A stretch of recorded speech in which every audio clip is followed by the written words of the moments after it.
Hey, I'm Ron Drodos from keyboardimprov.com. Thanks for being here for our journey through the real book number 157. I Can't Get Started. It's one of the most charming, beautiful, fun tunes in the whole book. It says I Can't Get Started with You, which comes from the lyric, but the title is really I Can't Get Started, and it was written in the mid-30s and was not a huge hit at the time. I think it got up to about number 14 on the pop chart, so a hit, but not a number one like many tunes. But the trumpet player Bunny Berigan did a cover of it. They didn't call it cover then, everybody just did other people's tunes, right? But he did a version of it in 1937 and it took off. Bunny Berigan's version is still sort of, I guess, the ultimate classic of the tune to this day. But, and definitely check it out. Wonderful trumpet player. He played with Benny Goodman. It's the one that everybody was inspired by back in the day. However, for me, it's the Lester Young, Billie Holiday recording. If you know those, you know what I'm talking about. If you don't, check out the recordings that Lester Young, the sax player, and Billie Holiday did in the mid to late 1930s. It's what's now sometimes called the swing song tradition, where at the beginning it wasn't like she was the featured vocalist and they were all backing her up. She just did a chorus and they did choruses. She was really a member of the band at that time. She wasn't really famous yet. And Lester Young and Billie Holiday had both a personal friendship and a musical friendship that is unparalleled. They were best friends in every sense of the word, and they just complement each other. I heard a wonderful story on WKCR. The now legendary jazz historian Phil Schaap was saying that apparently Billie Holiday said that, or someone, he had talked to someone who was with Billie Holiday once, later on in life. And they were listening to some of these recordings that she and Lester Young did together. And she didn't sing along with her own melody. She sang along with the tenor sax obligato that he played behind her melody. That's how much she loved his playing and him as a person. So a couple of things about this. One is that it's one of these sort of heart and soul chord progressions. 1, 6, 2, 5, with some variations. So it's 1, 6, 2, 5, like I got rhythm too, but then 3, 6, 2, 5. Common variation with some dominant sevenths thrown in there too. And then the first ending, really the way I always knew it was just another 3, 6, 2, 5, but they put in a B flat 7 as an alternate here. Can I get started with you? That's the title, you. Just a nice flat 7 chord going down to the 6th as a substitution. It's a tritone substitution from the E. Instead of an E7 or E minor, it's a tritone away. And then in the second ending, they have C, B flat C, sort of as a passing neighboring chord, B flat 7. Sounds great. I've always played an F there.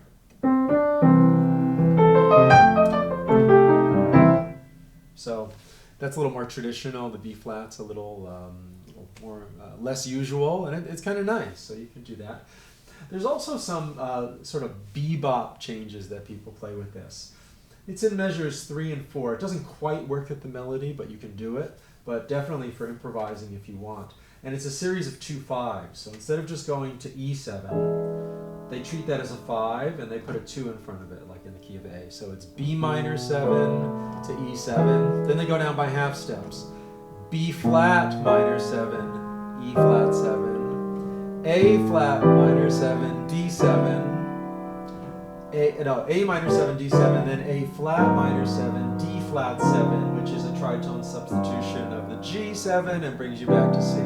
So it's B, E, B flat, E flat, A, D, A flat, D flat. Kind of like a Charlie Parker blues. Like here. You know, sort of like that Charlie Parker blues progression. Anyway, I'll probably do a little bit of all that.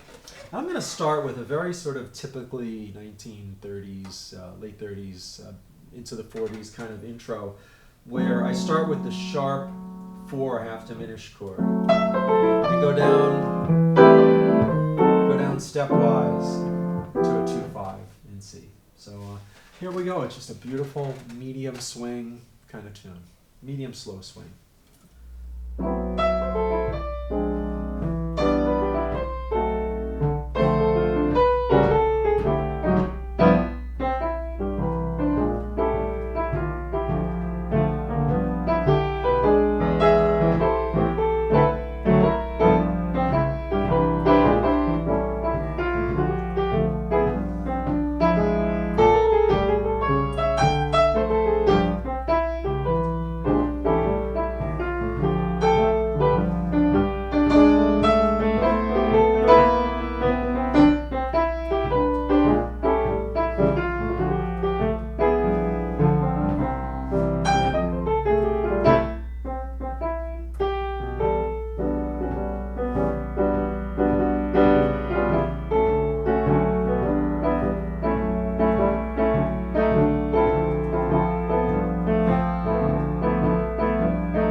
I love playing like that because it just takes me back to some music I heard growing up with slow kind of stride piano.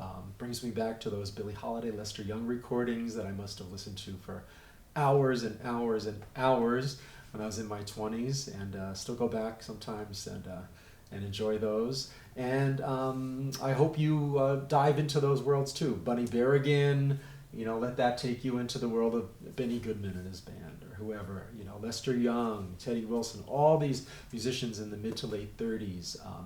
Really wonderful music, and it was right before bebop, so it's kind of interesting to see how it would soon change. And then they all coexisted on 52nd Street in New York City between 5th Avenue and 6th. Walked that street with Jerry Mulligan once when I was his assistant in the 80s, and he pointed out where every club was. There was the Royal Roost, there was the Three Deuces, whatever. Now they're all banks, you know, high skyscrapers. So good luck with your music. Let me know if you're interested in Skype lessons or any way I can help you with my video course. Anything you need to help you become a better pianist and play the way you'd like to play. Love to help you. And see you next time with I Can't Give You Anything But Love, which has the same chords as Pennies from Heaven. See you then.